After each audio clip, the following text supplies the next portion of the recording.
गुरुदेव, जय श्री कृष्णा। तो आइए हम लोग जो है अपने नेक्स्ट एक्सरसाइज पे आ चुके हैं, एक्सरसाइज 2.2 पे। इसमें कह रहा है कि इसमें सही ऑप्शन को करेक्ट करके चूज़ कीजिए और बताइए इसका सही ऑप्शन क्या होगा। जैसे कि यहाँ पर कोफिशिएंट ऑफ एक्स स्क्वायर पूछ रहा है, तो कोफिशिएंट ऑफ एक्स स्क्वायर का मतलब है जो एक्स स्क्वायर के आगे का कांस्टेंट वैल्यू हो, ठीक है।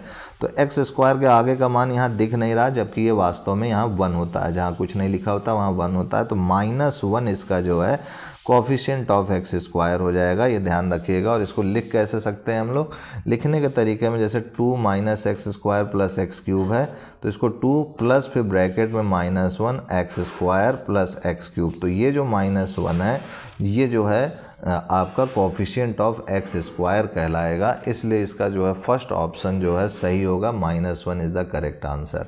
अब देखिए इसमें बी ऑप्शन में कह रहा है कि एक्स स्क्वायर का कोफिशिएंट बताइए क्या होगा, तो π/2 है इसके आगे लिखा हुआ, यही π/2 इसका आंसर हो जाएगा। सेकंड ऑप्शन इसका सही है।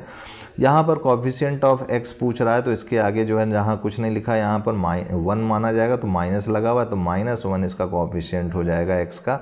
ये सेकंड ऑप्शन इसका सही है। डी में देखिए तो वैल्यू ऑफ पॉलिनोमियल पूछ रहा है, तो 5x है -4x स्क्वायर प्लस 3 है। तो वैल्यू निकालने के लिए आप क्या करेंगे, सबसे पहले px मानेंगे जो कि आपको दिया हुआ 5x -4x स्क्वायर प्लस 3। अब यहाँ x की वैल्यू -1 रखेंगे तो क्या आएगा ये आपसे पूछ रहा है। तो यहाँ पर अगर x की वैल्यू 1 रखते हैं आप, तो 5 × -1 -4 × -1 का स्क्वायर प्लस 3, तो ये हो जाएगा -5 और ये हो जाएगा -1 का स्क्वायर करेंगे तो +1 आएगा और +3, तो ये हो जाएगा -5 -4 +3, तो -9 + 3, 5 और 4 जुड़ गया 9 हो गया, माइनस साइन लगा रहेगा क्योंकि दोनों में माइनस है, ठीक है। अब 9 में 3 माइनस किए तो 6 आएगा, लेकिन 9 बड़ा है 3 से, इसलिए इसका साइन माइनस लगाएंगे। तो इसलिए इस वाले ऑप्शन का जो है डी का जो है ऑप्शन 4th सही होगा, जो कि -6 होगा। अब देखिए इसके बाद अगर ई पॉइंट की बात करें तो कह रहा है अगर x का मान 2 है तो बताइए the value of polynomial 5x -4x square plus 3 की वैल्यू क्या होगी। तो चलिए इसको भी हम लोग कैलकुलेट करते हैं। तो यहाँ पर देखा जाए तो ये px का मान हमसे कह रहा है this is 5x -4x square plus 3 है। तो यहाँ पर अगर x की वैल्यू मैं 2 रख दूँ, तो x की वैल्यू 2 रखता हूँ तो 5 x की जगह 2 रख दिया, 4 x की जगह 2 और ये स्क्वायर लगा तो स्क्वायर लगा दिया प्लस 3। अगर इसको मैं कैलकुलेट करूँ तो ये हो जाएगा 5 × 2 -4, 2 का स्क्वायर 4 होता है, तो 4 × 4 प्लस 3, तो ये हो जाएगा 5 2 × 10, 4 4 × 16 प्लस 3, तो ये हो जाएगा 10 + 3 13 -16, तो ये हो जाएगा -3।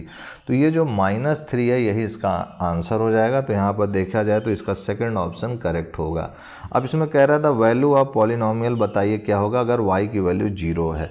तो चलिए इसको भी हम लोग सॉल्व करते हैं। यहाँ पर जो है py जो है दिया हुआ है हमारे को y² - y + 1 और y की वैल्यू 0 रखना है, तो 0 रख दिया हमने, तो ये 0 का स्क्वायर -0 + 1, तो ये हो गया 1। तो ये जो 1 है यही हमारा रिक्वायर्ड आंसर हो गया, यानी यहाँ सेकंड ऑप्शन इसका सही है। अब कह रहा है कि x की वैल्यू 0 रखेंगे तो क्या होगा। तो यहाँ पर देखा जाए तो px का जो मान है वो x² है, तो x का मान अगर 0 रखा हमने तो हो जाएगा 0 का स्क्वायर, तो 0 ही होगा, यही इसका रिक्वायर्ड आंसर हो जाएगा। अब यहाँ पर कह रहे हैं द 0 px = x + 5 इज क्या होगा। तो यहाँ पर देखा जाए तो ये जो px है वो x + 5 है। तो यहाँ पर जो है पूछ रहा है कि बताइए x का मान क्या रखें कि ये जो px है 0 हो जाए। तो मैंने आपको ट्रिक सिखाई थी कि x + 5 को 0 के इक्वल कर दीजिए, तो ये जो x है ये +5 है तो इधर जाएगा तो -5 हो जाएगा, है ना। तो ये जो -5 आया है यही यहाँ अगर रखेंगे आप तो -5 + 5 देखिए 0 आ गया। तो यानी इसका आंसर जो है क्या आया है, x की वैल्यू -5 रखेंगे तो ये 0 हो जाएगा इसका। तो ये सेकंड ऑप्शन इसका सही है। अब देखिए कह रहा है find the values of the polynomials at the following points. तो कह रहे हैं कि इस पॉइंट पर रखने पर इसका वैल्यू क्या क्या होगा वो बताइए। तो उसको हम लोग नेक्स्ट लेक्चर में देखेंगे। आज के लिए इतना ही मित्रों भाइयों, तब तक के लिए जय गुरुदेव, जय Shri Ram, and I will see you next time.